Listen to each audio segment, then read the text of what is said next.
when you're 85 years old and you're lying on your deathbed, I have two questions you have to ask yourself. Number one is, who do you want around your deathbed? And then the second question you have to ask yourself is, what do you want them thinking about you? If you can answer those two questions now, you'll know how your life is going to be down the road. All right, welcome back to Pine Speaker Series. Today we have an exciting guest from Ohio, United States, Tony Manna. Welcome back to Singapore. Glad to be here. I'm chairman and CEO of M7 Holdings, and we own three different pillars of business. One is real estate development through Signet, one are private equity deals through M7 Ventures, and then through venture capital through our entity called M7 Ace Neo, as well as having a family of 5 kids and running a foundation of 5 Arrows. So maybe we'll start off a little bit on you, Tony. You've built the business across law, real estate, now investments. Let's go back to where you first started. What was the original spark that pushed you into an entrepreneurship? I know you started off as a young lawyer, and tell us about your time as a lawyer and then your transition into becoming a business owner.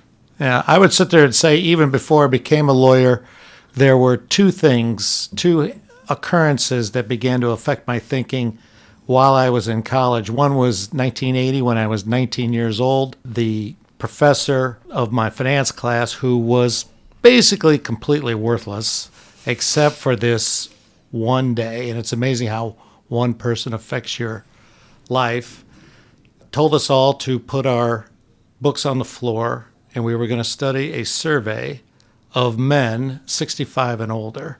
Now, today they would include women, but this was 1980, so they included only men. And the 2-hour survey basically was asking these men one question. And the one question was, if you had to live your life all over again, what would you do differently? And they published the top 100 answers. 3 through 100, the bottom 98 were statistically irrelevant. Only 2 answers mattered. Number 2 was that they wished they had spent more time with their family. Number 1 was the one that was shocking everybody. The answer was, I wish I had taken more risk in my life. And when I walked out of that classroom, I remember turning to my buddies and saying, when I turn 65, and I'm 64 now, when I turn 65, those top 2 answers will not be my answers. And the other one that had a great effect on me was John McConnell of Worthington Industries came to speak to the class. He was a dynamo in industry. And he took our class and he said, I want you to write down on your paper 1 through 20. So we did, 1 through 20. And he says, and he drew up on the board, he says, there's 20 things you need to do to make your life successful. So everybody's like ready to write down 20 things. And he puts on number 1, EPS, earnings per share. Mm-hmm. And then he drew an arrow all the way through 19. And number 20, he writes, money for community, civic, and other charitable activities. He says, you want to do the most for your community? Start a business. Invest in a business. You'll employ people. Those people will in turn spend their money on other things like the church and other community and civic activities. Nothing helps a community more than starting a business. Those 2 things, when I was ready to go, I knew even when I went to law school, I was going to do it. Mm-hmm. And then from there, after law school, I started buying, after I got married, started buying small duplexes to rent out and so forth. And then from there, started to grow the other businesses. When you started out after being a lawyer for a couple of years, how do you start a duplex business in terms of the capital required, the expertise needed? I assume you didn't have much of the either. So elaborate more on how you got started on that. Basically, I got started by using other people's money. I got the duplexes I first bought. The sellers financed them all. There was my first duplex I bought. My wife and I lived in it, and it was, when I bought it, it was owned by an older lady, and I told her I wanted to buy it, these were my words that I used, but I didn't have a pot to piss in to buy it. she started laughing, and she ended up financing my acquisition of 100%. I didn't even put any money down. And I went then and did that. Then I bought a 6-unit complex, and it was in terrible shape. And the seller agreed to 100% finance that deal. And then I bought a 10-unit complex, and I got that seller to 100% finance the deal himself. None of those places were great real estate locations. They were very tough. They were dirty. But it was my opportunity to buy assets and start turning them around.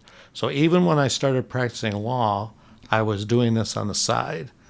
And then my big opportunity came when we bought I'll tell another story too.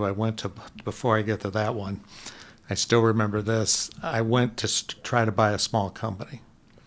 And I wanted the guy to 100% finance that one as well, because, again, I still had no money.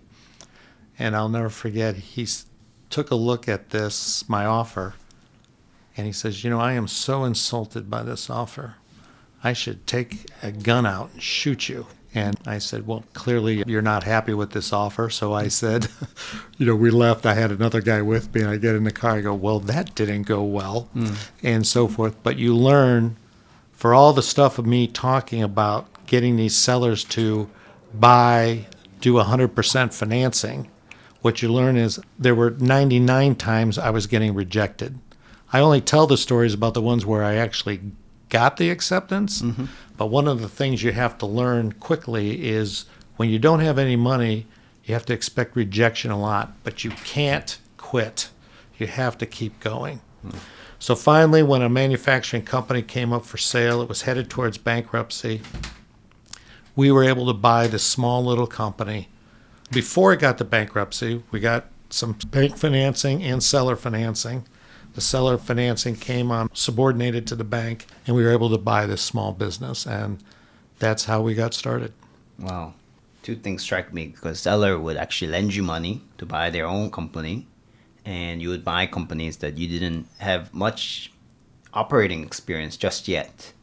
So yeah, I'm curious and this has evolved and scaled up into a much larger business now. But when you first started, what was your experience like to develop these multi-unit duplex complex in rough areas, number one? What opportunity did you see there? Because a lot of people probably avoided the area or avoided development opportunity.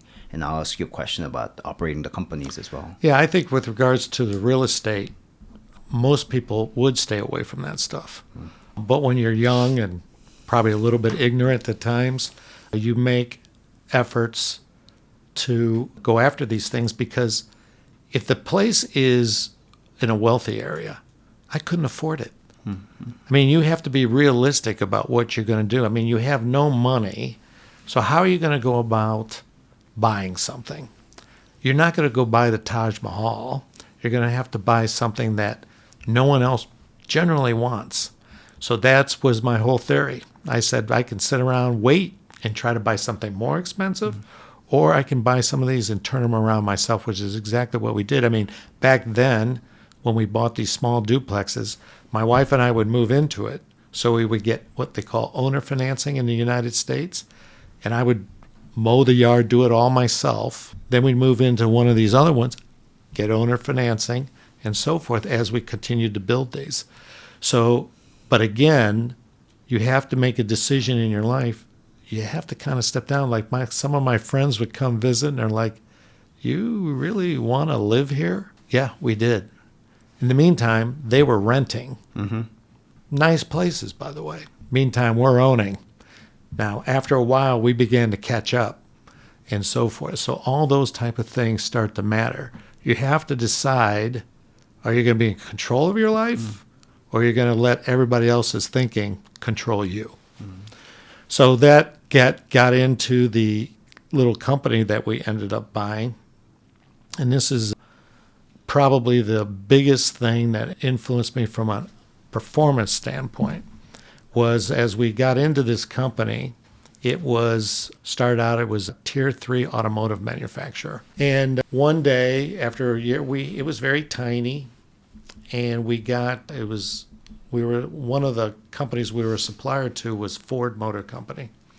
And they came to us and told us they were going to pull our business, not because we were doing anything wrong, but because we were too small. They didn't want to deal with us anymore. And I remember, and this is where my wife really comes into this, I remember going to my wife telling her I might have to file bankruptcy. I might not make it. And we had 3 little kids at home at that time. We have 5 now, but they're all grown. But at the time, 3 little ones. And my wife hugged me and said, "It doesn't matter. I'm with you all the way. Most important partner of all time, your spouse." So I went to Detroit. I'll never forget this. And I start pounding on doors. And I'm pounding on these doors trying to get business. Most people are dismissing me. Finally, a guy at one of the major companies says, "Okay, Tony, I'll tell you what. I'll give you a supply contract. You'll barely make any money on me, basically. But," he says, "I like you." And he says, "This should help you survive." So I remember we had laid some people off. I got this contract, and that was Thursday night. I met with him. I went there. He told me to be in his office Friday morning at 8 o'clock. Of course, I was there waiting outside his office Friday at 7 a.m. And I got the contract. We signed it. And I drove like crazy down to Cleveland, where our company was. He gave me a check too to get started. I deposited the check in my personal checking account. So, because there was a time to run it through the corporate books. And as people were getting off their shift that day, I am handwriting out the check to them. They're checking, they're all like, "What happened to the company checks?" I said, "Oh, you know those bankers. They screwed up on paying it out of my personal checking account." We literally were living on fumes. From that point on, we took off. All because one guy, once again, believed in you. And that turned everything around. Because if he hadn't done that and I had to file bankruptcy, everything would have changed. Because it would have been on your record that you had to do it. Yeah. So it's important as you're getting started. Everybody wants to talk about what I call the sexy aspect of being an entrepreneur, blah, blah, blah. Well, everybody who wants to talk about it, usually by that time they're successful. Yeah. To become where you're at when you have nothing takes grit, and your family has to make sacrifices to get you there. And that's what I try to tell young people now who I coach is that, now everybody pats you on the back, says how wonderful you are. When you're getting started, people are kicking you, making fun of you, think you're stupid, and so forth. So you better get over the fact that anybody's going to think you're wonderful, because they're not, and so forth. So that's what we try to tell them is it takes grit, family, everything to make it. As an entrepreneur myself, I can definitely relate to the tough times.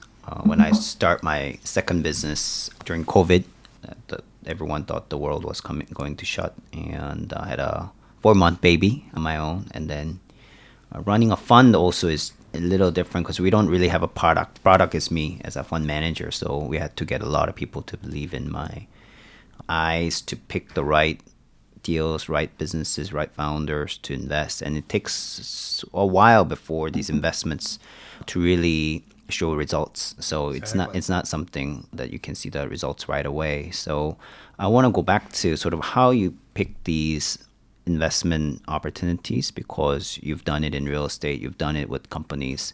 What do you look out for the most? And again, with similar to my business, it takes a while before you know this was a right investment decision or not. So what got you started when you were running small units of complex and now you're building hundreds of millions of dollars of real estate development? Well, when you're first getting started, you don't really have much of a strategy choice. You're just picking assets that you can buy for nothing. Mm-hmm. I don't think it would have mattered what it was, but the key that I did know, and this is through the study because I was an accounting and finance major at Ohio State undergrad and then went to law school. The one thing I did realize with real estate was that banks like real estate because there's an asset there they can secure through loans. So the one thing about even the biggest trash real estate ever, and when I say lenders, I mean even a seller. So when I got the seller to do that first duplex, and it was for $80,000, by the way, they knew that if I didn't pay, they still had security in the asset. Mm-hmm. So one thing that was my selling point to them, by the way.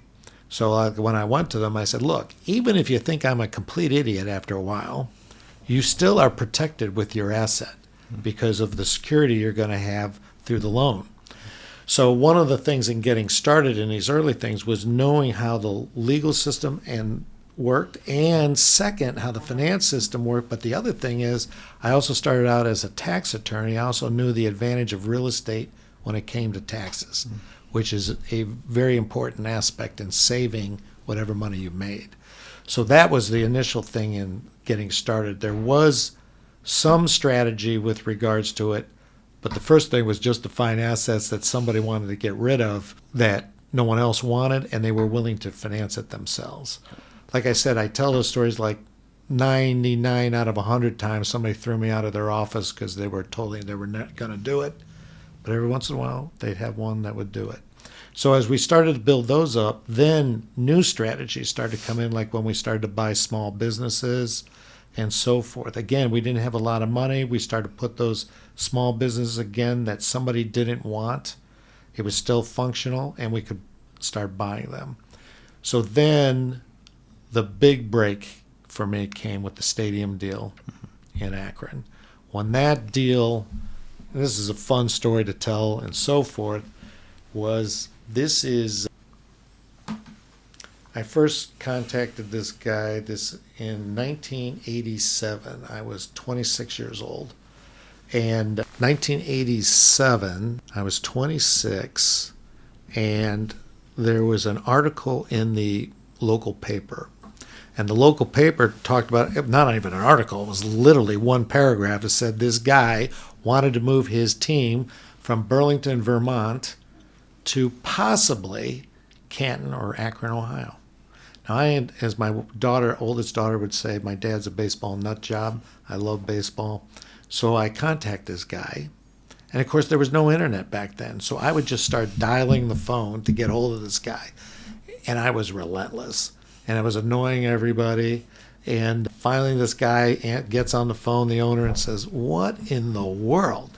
You are so annoying. What do you want?" I said, "I want to bring the team to Akron." He says, "Well, if you're so damn interested, meet me at the airport when I fly in." So he was shocked that I was there.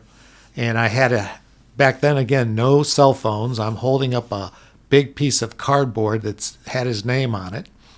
And so he goes, "Oh, my God, you're actually here." He couldn't believe I was there. So to make a long story short, instead of going to Akron, he built the stadium in Canton, Ohio. But I still hadn't given up. I started representing him legally. Then he wanted to move the team again. So I went and flew at my own expense down to his place in Florida and said, this time I really do want to develop the stadium in Akron. And this time, unlike just a phone call, I was prepared. I said, here's what I want to do, and I laid it all out for him. He agreed to it. And I began working with others, the city and so forth, buying up all the property. The city would own the land. We developed the stadium, and that's what we did. And by 1998, the stadium opened up, and we had a minor league franchise in Akron. That capital that I made on that is the one that when I could start buying real businesses. And that's when everything really started to take off. For those of us in Asia, building sports stadium is quite a foreign concept because mostly it's owned by the governments and municipal governments. So it's oftentimes not really owned by private sectors. So how does it work in the U.S.? You develop a stadium and then the teams play on the weekends. And well, that one they play all in baseball all week long. Okay, that's right. Now, one thing I want to bring up is that I did not own the stadium, just so we're clear. Yeah. It was still owned by but we negotiated a very lucrative lease. That was where the real money was. That's where we were making our money. I see. So first with the development of the stadium brought out upfront capital, and then we had the long-term lease. So they could do the operations. Then the baseball team, for the most part, from the baseball season, usually in minor league baseball, is April through the end of August. And they would play almost year-round, nightly or day games on the weekends. Yeah. And so occasionally they would bring in some other things to do, but it was mostly baseball. So now that you had the first big break, what did you do next with the capital you were able to make through the stadium Then development? that's when we started to buy some new businesses, and we bought what literally became Bindtech, is one of our businesses now. We bought started out buying a small business in Cleveland called Spiral of Ohio. Hardly made any money. We bought it, and then with John Heline, the guy that runs it, we were able to build it up, and now we're the largest bindery in the country. And we kept then buying other businesses or starting new ventures or something to grow that business. And I had a pleasure this summer to visit Bindtech business and walk the floors. Why did you pick bookbinding business, and what did you see in that business? Well, first of all, it was also one where we could afford to buy it. Okay. That was number one. There was an opportunity there, and it was close by. Too. We didn't have to travel to get there. But the more important thing was, even though it hardly made any money and was small, we could, through analysis, we could quickly realize if we do this right, there's a real opportunity here to grow it. So that's what it really came down to was, okay, we now know we can probably buy this thing. What can we do to grow it and so forth? And that's when once we did the analysis, we were like, okay, we're all in. And we were extremely aggressive going, not only buying that, but then going after the other opportunities, whether it was another strategic acquisition or organically. Now, I want to switch gears back to your real estate business because you had a real prominent success with the stadium build out. How did your real estate business grow from there on? Well, once that happened, then I was able to start hiring people. And what ends up happening was you can then capitalize the talent you're able to acquire. So that's what I was able to do. I was able to start putting our teams together. I didn't have to do as much of it myself. And that allowed me to go out and find other opportunities. And, we've now done thousands of apartment projects and so forth, healthcare, all these other things we were able to get into, mainly because I was able to hire people who knew a heck of a lot more than I did, were able to go out and help me put these deals together. In today's world with an AI, things are changing so fast. Also, high turnover is an issue in Singapore, in New York, in Silicon Valley. It's almost a badge of honor that you are hopping one job to another with the higher and higher salaries. You've had a lot of the key colleagues with you for a very long time. What's the secret sauce there to keep them, to motivate them, and also they work alongside with you with as much energy and vision for the business? Well, I think number one is the relationship. I think that's going to be the critical thing. The other thing is I'm a big believer in the guys who are with you sharing. You have to give them ownership. They have to earn it like anything else, and these guys have. So they're going to develop their own wealth. So as an example, every business that we acquire, manufacturing and so forth, the one thing we bring all the management people in and we say, we are going to give you an opportunity for ownership, which most places never get. So the management comes in and we say, even if you don't have money, I'll loan you the money. And the reason I want to do this, I said, you could say, oh, isn't that nice and generous? On one hand, it is. On the other hand, it's also saying, I don't want anybody running my business who doesn't have skin in the game. You want somebody who's committed, who's willing to take the risk with you. So I always tell the one story about we were buying this one business, and one of the key guys there said we were offering them all ownership opportunities and so forth. I said I'd finance it for them, and he came to me and he says, Tony, I'm not going to invest. I'll spend your money more conservatively than you'll spend yours. I said, well, I believe you, but I want to let you know if you don't invest, so we're clear, I'm going to fire you the very first day we take over. And he was totally stunned. He couldn't believe it. And I said, do you think I want a guy running this company who just wants to be an employee? Do you really think that? Because if you do, you're dumber than I'm giving you credit for. So I said, you make up your mind tonight. You go home and talk to your wife. And I said, if tomorrow morning you still don't want it, I said, then go look for another job. And I'll get somebody in here who does. Well, he came back and said his wife, I think, told him, take advantage of this opportunity. He's still with us to this day, and he's done quite well. People have to, I think, if they look at the opportunities and so forth, back to my original premise, most guys when they're 65 wish they had taken more risk in their life. Another example of that.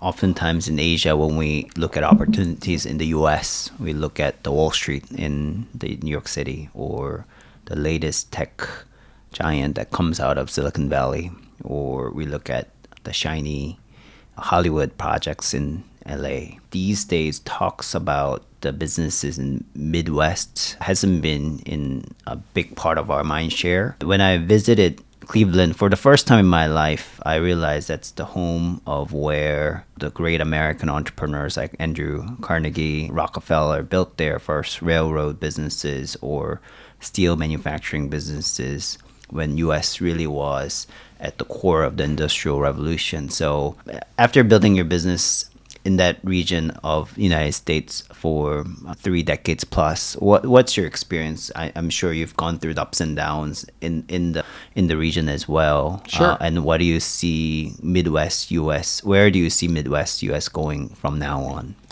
Well, I think the Midwest will continue to grow and be great opportunities for a couple reasons. One is there's a great university system there, the Big Ten and other things. While they have the, athletics and so forth, they also have a very good education system. Second, Midwesterners are very hardworking and so forth. Not that other places aren't. I don't want to make that sound, but when they're presented with an opportunity, they take advantage of it. So I think, but the big thing is, and this is what I tell a lot of people when they come in and they're looking at the U.S., they often think about the West Coast or the East Coast, mainly because of California and New York. But I said, if you're going to focus in on that, you're looking at what I call the sexy stuff, when if you're really studying economics, you should be looking like, where can I get the same performance level at a cheaper cost? And that is in the Midwest and so forth. Yes, you do have to put up with the winter, and I get it, and so forth. It's not like California and so forth, although you have winter in New York. But the big thing is you have a lot of great family values, great work ethic in the Midwest. A lot of them come from agriculture and so forth, very hardworking. So there's this opportunity, but to me, it's like any entrepreneur is going to look at, where is the opportunity? Probably you're going to go to the path of least resistance, where you can, and that is in the Midwest. And the other thing I tell them is, it's also very high tech in the Midwest. It's Detroit, automotive capital. They're not just sitting around doing nothing. Yeah. I mean, it's very high end and so forth. So you have a lot of industry there that is very high end and so forth as you go through it.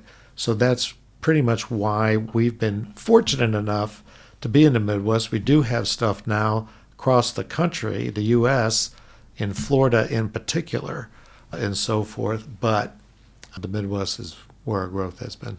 The key thing that I would bring up for everybody who's looking for opportunities is one thing, and that is, in the Midwest, we have a key asset that very few people pay attention to, and that is the Great Lakes.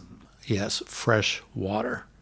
And that is becoming an incredibly valuable asset for many different businesses and so forth. So you're starting to see people and entities moving around the Great Lakes, building brand new manufacturing facilities and so forth, because you have a fresh water supply in a number of different businesses. So you take a look at somebody who's in California, great state and all that type of stuff.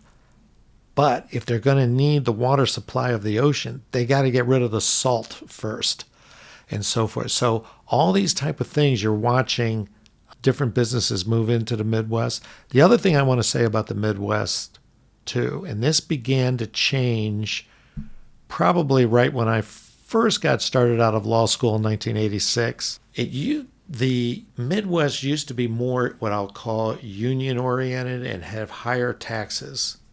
Then what ended up happening was they began to lose all their business, which happens in a lot of these areas, and the automotive and so forth. And a lot of these states in the Midwest began to lower their taxes and so forth, and began to attract entrepreneurial capital. And that has also been a big factor in Ohio's growth, Indiana's growth, even Michigan, where you're starting to see this really turn around. So all these type of things are starting to affect the Midwest and make it attractive. I want to now bring our topic to the global and Asia. So the first, how I got to know you through M7 Ace Neo, which makes strategic minority investments in a lot of early stage tech companies around the world. Right. But also you made 7 here in Singapore. We share 2 early stage tech companies portfolios with M7. So namely you invested in Alchemy Food Tech that lowers the blood sugar from spiking. Also Igloo Home that makes internet connected digital locks for single family and multifamily housing developments around the world, but majority of it in the US. So why did you start this early stage tech investment arm of your holdings, and what's your experience like, and why are you investing in Singapore? Well, we first got started because obviously I did real estate, and then of course on the PE side, buying and owning our own manufacturing. And I started to get some interest in some early stage tech companies and began looking at them and had a few in the US. Then we began, as we put our family office together, family investment office together, we began to look at not only the different businesses we wanted to invest in, but also different locations in which to direct those investments. So I've been coming to Singapore for like 25 years now. Only got started with Singapore because of a company we had landed, polyurethane materials we sold to the Singaporean government for infrastructure rehabilitation like 25 years ago. And I made my first trip to Singapore, didn't know the first thing about it. I was only coming because we had made this sale. And I show up in Singapore and I'm like, wow, this place is tremendous. Didn't really pay much. I was only interested in how we were going to get the contract finalized, which we did do, by the way. But then as I started to investigate more and more, okay, if we want to put an office outside the United States, where would we go? Well, we started to look at Europe, started to look at Hong Kong, started to look at it. And all our guys, I had a complete team doing the analysis, both from the legal side and the business side. And we said, I'll never forget the one guy said, Tony, no matter how you add this, it's Singapore. Okay, let's go.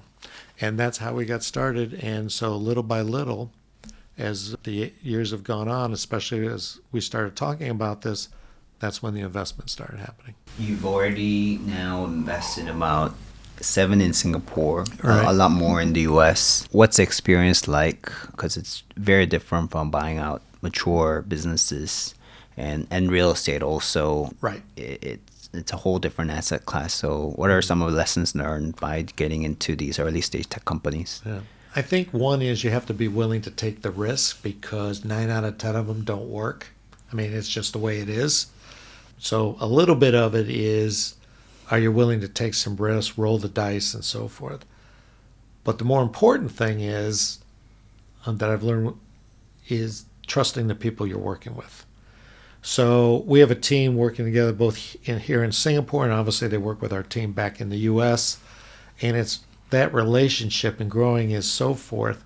It has been incredibly important to help us find successful businesses or people who can build successful businesses in these early stage tech companies. So I feel very, very comfortable with the culture of Singapore's business environment, as well as the people in it, not just from a smart standpoint. There are a lot of smart people here, but there's a lot of smart people elsewhere too.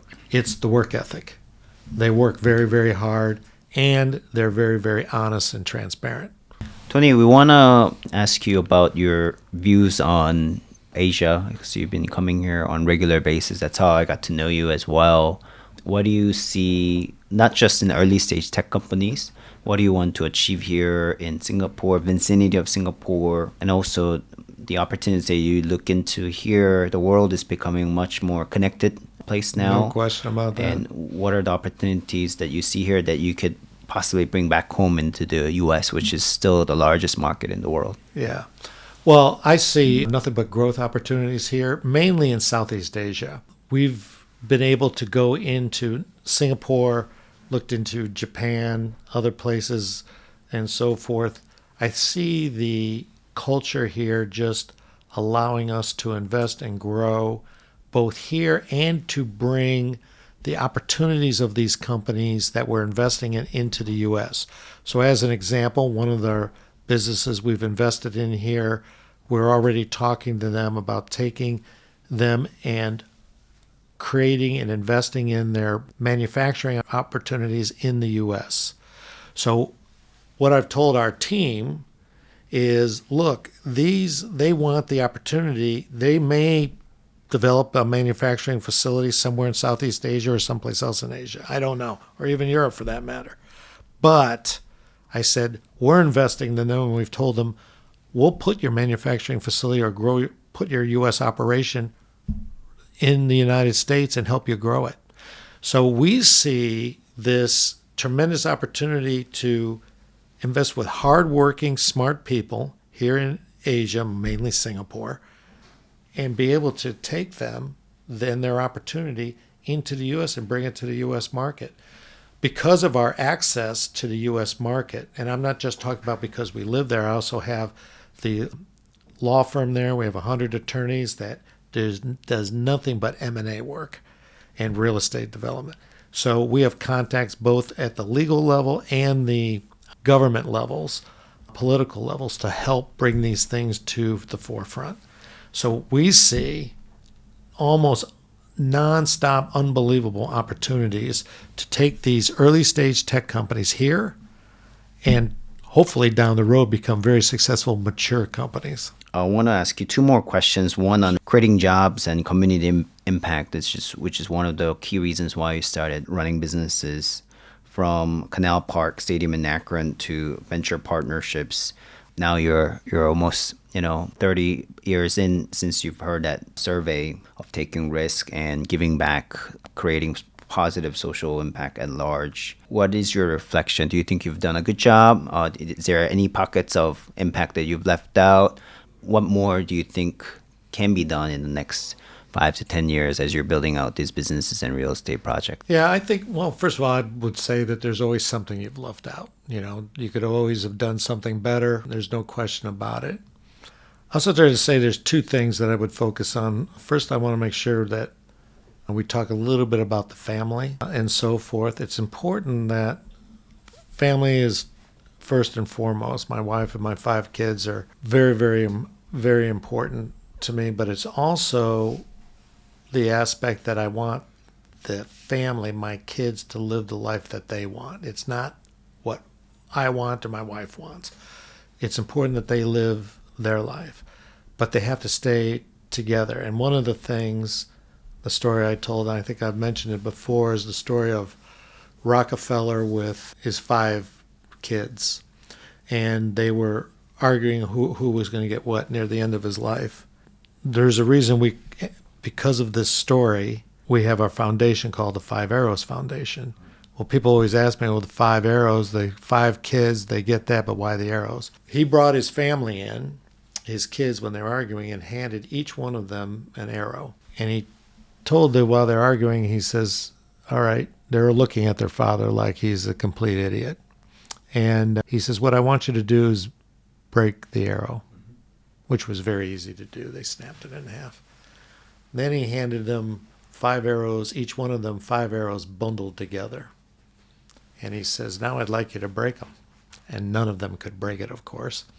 He says, you see, if you stick together, you're unbreakable. If you go apart, you're easily breakable. So one of the things I think, with families is everybody can do their own thing, but they have to stay together and so forth. So one of the things we've focused in on is making sure our family is a tight unit. Yes, Some of our kids want to be involved. 3 of our 5 kids are involved in our business, 2 are not, but they're still tight knit. And so I think that's important. The other aspect too is for the community. So one of the things we do with the foundation is to make sure that, first of all, the greatest community thing, as I said before, is providing somebody a job and allowing them to be able to spend and take care of their families. But the other aspect is to do some planning and give back to the community so that long after you've done something to help the community grow. And so we also want to focus in on that. That is incredibly important. Let's say you're back to your 30s and you're just going at it, building businesses. What would you like to say to yourself who's 30 years old, knowing all that you know? And what kind of advice would you give to founders and next generation entrepreneurs on the principles and insights you've learned along the way? I would say the number one thing in going back is a couple times I probably lost a little. I was too impatient. Okay. I think that if I had just been a little more patient, I think a couple deals would have come together better or would have been completed. But I lost patience in the early going. Now, some people might say, well, that might be a good thing and so forth. But I think a little more patience would have been something that could have helped us along the way early on.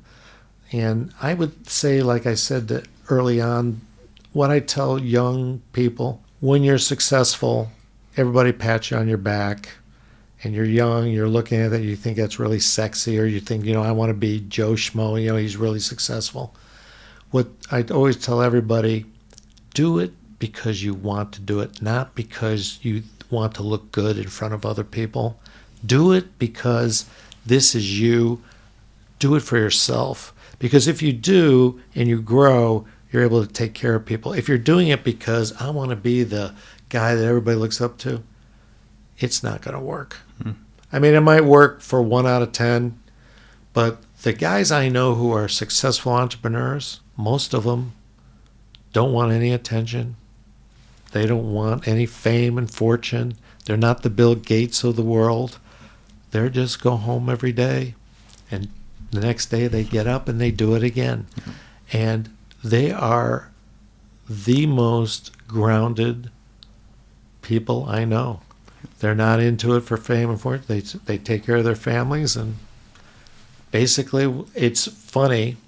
Owning a law firm also gives you some key insights behind the scenes, and it's amazing when some of these guys pass away, how many people in their neighborhood say, we had no idea they had that much money.